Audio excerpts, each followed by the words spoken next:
দুইটা ইম্পর্টেন্ট বিষয় নিয়ে আমাদের কথা বলার আছে। প্রথম বিষয়টা হচ্ছে, আমরা ইতিমধ্যে খবর পেয়েছি যে বাংলাদেশের প্রায় 15টি ব্রিজে যে টোল দেওয়ার যে ব্যবস্থাটি এইটি বন্ধ করে দেওয়া হয়েছে স্টুডেন্টদের কথা বলে।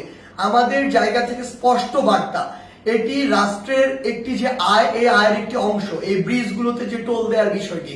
সো কেউ স্টুডেন্টদের কথা বলে হোক, বৈষম্য বিরোধী ছাত্র আন্দোলনের কথা বলে হোক, এই নামের অপব্যবহার করে কেউ বাংলাদেশের কোথাও ভুলে এই কাজ করবেন না। প্রত্যেকটি ব্রিজে টোল দিবে, এমনকি বৈষম্য বিরোধী ছাত্র আন্দোলনের ব্যানারে কোনো যদি ত্রাণের ট্রাকও বাংলাদেশের যে কোনো জায়গায় যায়, সেই ট্রাকও টোলের টাকাটি দিয়ে তারপরে যাবে। কারণ এই রাষ্ট্রকে যদি আমরা স্টেবল করতে চাই, আমার রাষ্ট্রের যে অর্থনৈতিক অবস্থা সেটিকে আগে স্টেবল করতে হবে। কিন্তু ক্ষমতার অপব্যবহার করার যে নোংরা সংস্কৃতি ছিল এত বছর ধরে, এখন আপনি যদি সামান্য কিছু একটি অস্থিতিশীল অবস্থা দেখে আবার সে ক্ষমতার অপব্যবহার করেন এবং আপনার কথা মতো কোনো একটি জায়গায় ব্রিজে টোল দেওয়া বন্ধ করে দেন, কিংবা কোনো একটি স্টিকার দেখে পার হয়ে যান, এটিকে আমরা কোনোদিনও সমর্থন করি না।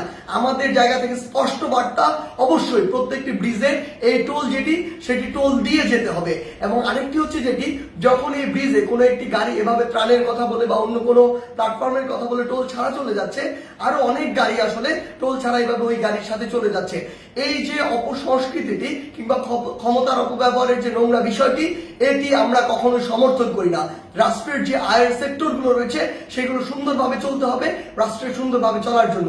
আরেকটি গুরুত্বপূর্ণ বিষয় যেটি আমরা দেখতে পাচ্ছি, বিগত 16 বছরে আওয়ামী লীগ ফ্যাসিস্ট সরকার কি করেছে, তার ক্ষমতার অপব্যবহার করেছে।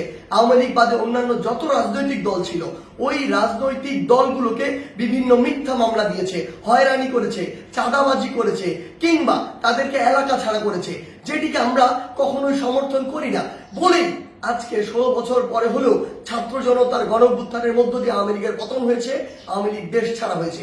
কিন্তু আজকে যদি এই গণঅভ্যুত্থানের পরেও আমরা দেখি অন্য কোনো একটি দল বা অন্য কোনো একটি দলের নেতাকর্মীরা ঠিক একই কাজটি করে, তাহলে আপনারা এই আওয়ামী লীগ থেকে কি শিক্ষা নিলেন?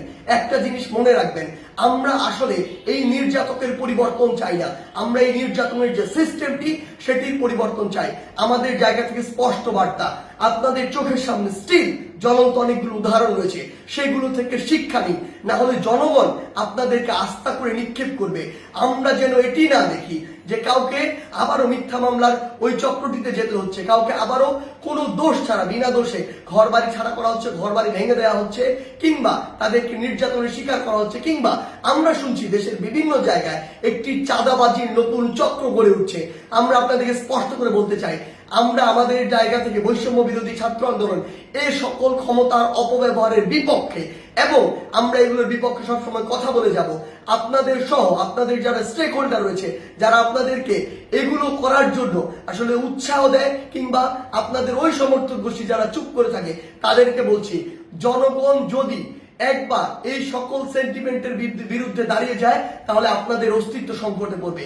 তাই জনগণের চাওয়াটার কথা চিন্তা করুন, সময়ের দাবির কথা চিন্তা করুন। যদি আপনার নাম ভাঙিয়ে কিংবা আপনার কেউ একজন রুট লেভেলে এই কাজগুলো করে, দিন শেষে ব্লেম কিন্তু আপনার উপরেই আসে।